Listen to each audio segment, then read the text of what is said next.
How to add music on WhatsApp status. Hey everyone!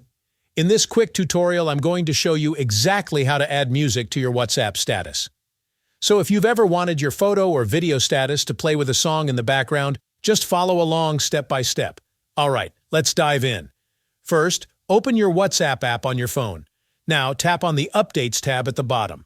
Next, tap the camera icon or the Add Status button to create a new status. From here, your gallery will open. Go ahead and choose the photo or video you want to post with music. Now you're on the editing screen. At the top, tap on the music icon. This will bring up WhatsApp's music library. You can scroll through the list or use the search bar to find a specific song. Once you pick your track, use the crop tool at the bottom to select the exact part of the song you want to play. When you're happy with your selection, tap Done. Finally, hit the send icon at the bottom right. And just like that, your WhatsApp status will post with music. Your contacts will be able to see and hear it, depending on your privacy settings. And that's it. Super simple way to make your WhatsApp statuses more fun and engaging.